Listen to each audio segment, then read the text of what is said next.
Come on, y'all! Let's go!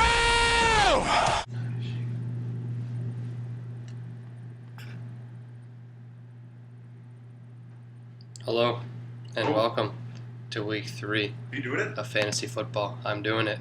God damn it. All right, well, let's take a look, starting off of last week's matchups, the week 2 matchups. And in the first game, yours truly took down Jarrah. And, I mean, he thought he was hot shit after this first week. And I definitely put him back in his place with a 114-88 win. Big games out of Nakeem Hicks, who is no longer on my team, and Cam Newton. And Jerry got a huge week out of RG3, and everybody else shit the bed. Sweet receivers, totaled 3 points. But Gronk still had a Gronk smash, so that's all that you can really ask for. All right, second matchup. We got Moreno versus Klein. Moreno holds on in a title bout, heavyweight championship of the world. Klein's 0-2 now. I predicted this, didn't I? That he would suck beginning of the season, and then he'd get good at the end. So just wait, just hang in there. Moreno got really lucky, and it's not luck, bro, but I'm 2-0. really lucky because Klein only needed like 10 points or 12 points on Monday night between two guys, so and he didn't get it because Peyton threw 3 picks. And Aaron Hernandez got hurt, but hey, you win some, you lose some. And for Klein, he loses all of them. And for so far, Zach wins all of them. That's right. All right, Zach got a huge performance out of C.J. Spiller, who is the greatest human being on earth. Number one human being. Okay. John Vassell versus Neil Hawk Jr. John put up the clunker of the year. I don't think anybody can top 58 or top or bottom 58 points. Neil wins with a lackluster 83, but he had a good game out of Vic and a couple other decent performances. Brent Selleck with 15. Johnny got 16 out of Rowdy White. I guess that's something. Nobody else scored over 10. Not even over 10. So John's not looking too strong at 0-2. But he did just get a trade through, so maybe that'll help him out. Next matchup. Greg DeLeg, Mike Smertz, and Assad. Assad picked up a commanding victory, 120-78 in this one. Smertz had a pretty bad week. He had only 4 guys in over 10 points, but he did have Greg Zuerlein with 12 points. The translation was lost. The translation was lost in the Bible. Not for Smertz, actually. The Hebrew scripture. Okay. Assad got big weeks out of Eli, Trent Richardson, Vernon Davis, etc., etc. And Jamal Charles sucks. He's like Chris Johnson. Still, good win for Assad, 1-1. Smertz is 1-1. Moving on. And now we go to the matchup between Jeff and Dave. Jeff, best team in the league right now. He is a strong force. Nobody could have predicted this. He's the guy who starts Laurent Robinson at flex, picks up 129 points. It's impressive. Chris Johnson is the worst pick in history, but for now. But he got huge weeks out of Reggie Bush with 31. Victor Cruz had 23, 19 for Breeze, 18 for Vincent Jackson. So an all-around really good week. Dave got good weeks out of Lynch, Matt Ryan, decent out of Mike Wallace and MJD. But he got 2 guys with 0 points, including Antonio Gates, who he must have forgotten to take out because he didn't play this week. So that hurts. But still put up 81 points, respectable.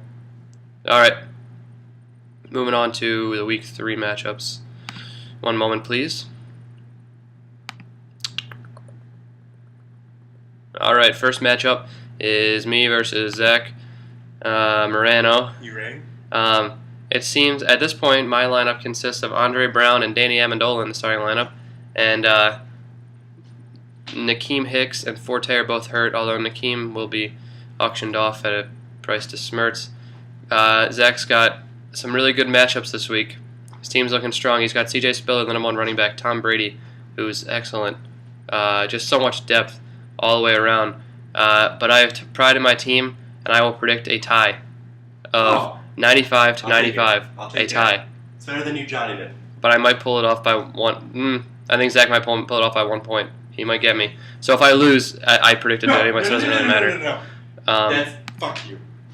All right. So next matchup is Jerry against Dave. Jerry's got Mikel LaShore as his number 2 running back this week, and Greg Little at flex, so that's not good, but everything else looks good. Frank Gore's been good, and RG3 is a beast. Dave has got Ryan Matthews back this week, and he should have a decent week ahead of them. I'm going to predict that Andre Johnson and Julio Jones get back on track. RG3 continues. No, you know what?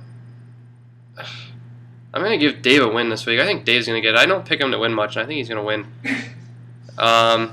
Give him 97 to 90. Mikel LaShore will have 15 points, at least. Good week. Good pickup, Jerry. Greg the Leg, Smertz, and Klein.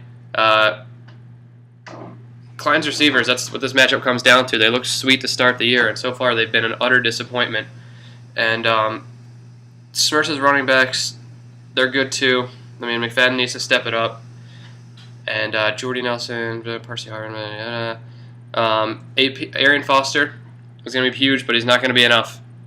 As Smertz takes down Klein, Klein moves to 0-3. Smertz wins 107 to Remind Klein if he goes 0-7. 99. 107 to 99, that works. Okay. Now we have Neil versus Jeff. This is not even a question because Jeff's team is an unstoppable wrecking force right now. I'm not even going to review the teams. I'm going to give Jeff 130 to 85 win. 130 points. You can only go up from 129. So, and the final matchup this week is John against Assad. John finally sacked up and put Demaryius Thomas in his lineup, so that's going to work well for him. Assad's got no Marquise Colston. He doesn't want to use him anymore, I guess. Hopefully, he's benching Jamal Charles too. Is he hurt? I don't even know. No.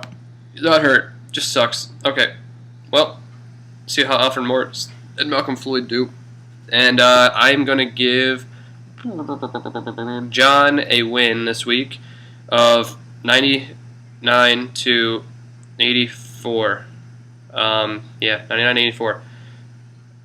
Okay. Well, that'll pretty much do it for this week's team review or something. The committee, the trade committee that was formed at the draft this year has been virtually dissolved. There's been too many complications with conflict of interest and desire to veto totally out of the fact to fuck somebody over. So we're not going to make it a league manager review because apparently some people have problems with that. They think I'm a corrupt commissioner or something. Which isn't true. I'm a good man. I'm not a crook. I am not a crook. So we're just kind of case-to-case basis. We'll try to ask around if a trade goes down, make sure it's all right, but we're not going to go crazy with this whole veto committee, whatever. Zach gets whatever he wants because he's going to call everybody and whatever. That stuff, that's not exactly the case anymore. So I'm going to retain the ability to push trades through only in the situation of if the trade has not processed by the time that a game is going to start that night. I'm not going to make you wait until the next week to get your player that you already agreed to trade for. So I'll push through on Sunday morning or Thursday afternoon, whatever. If your trade still hasn't processed, then so you get your guys. So that's in that situation. We'll ask a bunch of people, make sure it's cool with them, and then we'll work from there. If you have any questions, you can contact me on my Twitter account at Kyle_Jan. You can follow me, retweet me, favorite me, whatever you want to do, whatever you feel like doing to help me out. You can follow me on you can find me on Facebook at Kyle Jan. You can like my fan page. You can follow me on YouTube. Channel is Kyle Jan. Follow me on Instagram, Kyle_Jan. You can Skype me. I don't know what my Skype account is. Uvu me, if you know what that is. You can Uvu me. What else? You can get me on Google Plus. No Google Plus. You can't. I'm not allowing it. You can get me on MySpace still. I'm still on MySpace. You can FaceTime. You can FaceTime my iPad. I don't have an iPhone anymore. And you can get me by carrier pigeon. And that's it. All right. See ya next week. Bye.